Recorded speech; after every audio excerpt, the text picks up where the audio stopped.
بسم اللہ الرحمن الرحیم۔ السلام علیکم ورحمۃ اللہ وبرکاتہ۔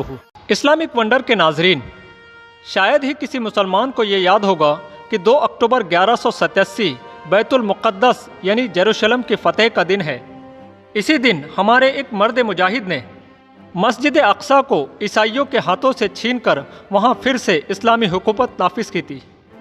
جی ہاں ناظرین، اس دجالی دور میں ہم اپنی تواریخ تو کیا اپنی اصل پہچان بھی بھول گئے ہیں، لہٰذا اس ویڈیو میں ہم مختصراً اسی ٹاپک پر بات کریں گے، اور آپ سے گزارش ہے کہ ویڈیو میں آخر تک بنے رہے۔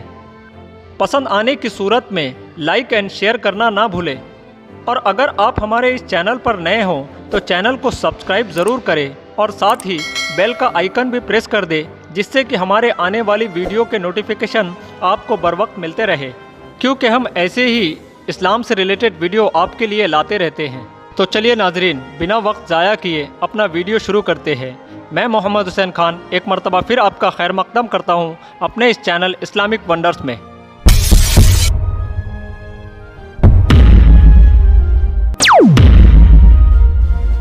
خواتین و حضرات، میڈیول دور میں، یا جسے ہندی میں مدھیہ کال بھی کہا جاتا ہے، جہاں ایک طرف ساری دنیا میں ایمپیریلزم کا ماحول تھا، وہیں دوسری طرف مسلم آرکیٹیکچر اپنے شباب پر تھا، اور بالکل اسی دور میں اپنی حکومت کو بڑھانے کے ساتھ ساتھ کچھ اسلامی حکمرانوں نے دریا دلی اور بہادری کی مثالیں بھی پیش کی۔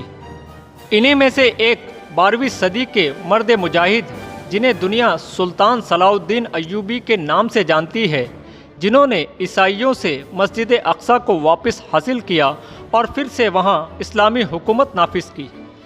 ناظرین، حالانکہ اس پوسٹ میں ہم صرف بیت المقدس کی فتح کا ہی ذکر کریں گے۔ اگر آپ کو سلطان صلاح الدین ایوبی کے بارے میں جاننا ہے تو ہمیں کمنٹ میں ضرور لکھیں، انشاءاللہ آنے والی کسی ویڈیو میں ہم سلطان صلاح الدین ایوبی پر ایک تفصیلی ویڈیو پوسٹ کریں گے۔ بہرحال، دراصل ناظرین، سلطان صلاح الدین ایوبی رحمۃ اللہ علیہ نے جولائی 1187 میں جنگ حطین میں پہلے کروسیڈرز یعنی صلیبیوں کو بری طریقے سے شکست دی۔ اس کے بعد 20 ستمبر 1187 کو اپنے لشکر کے ساتھ بیت المقدس کو صلیبیوں سے واپس لینے کی نیت سے یروشلم پر حملہ کر دیا۔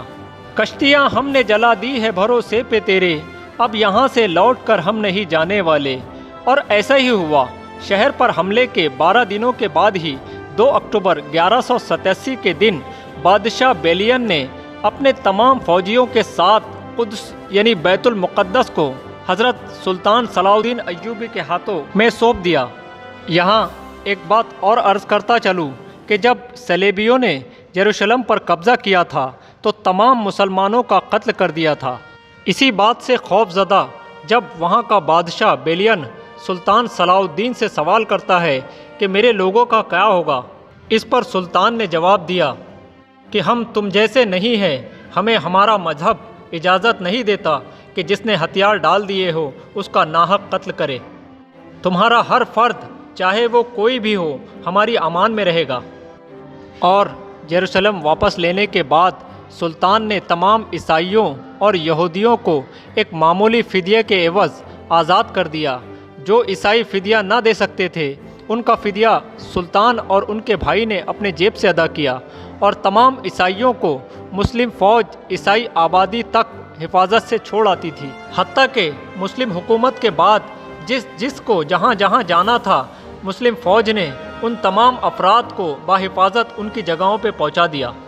اسی طرح ایک بار پھر سے بیت المقدس اور مسجد اقصیٰ مسلمانوں کے امن میں آ گئے، جسے سب سے پہلے حضرت عمر فاروق رضی اللہ تعالیٰ عنہ کے دور خلافت میں فتح کیا گیا تھا، لیکن سن 1099 میں صلیبیوں نے وہاں پر حملہ کر کے لاکھوں مسلمانوں کا قتل عام کیا اور اس پر قبضہ کر لیا۔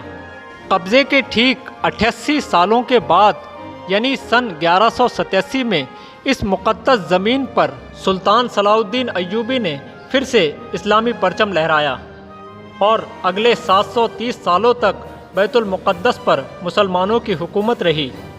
ایک بات اور بتاتا چلوں کہ اس دور میں بھی یہودی اور عیسائیوں کو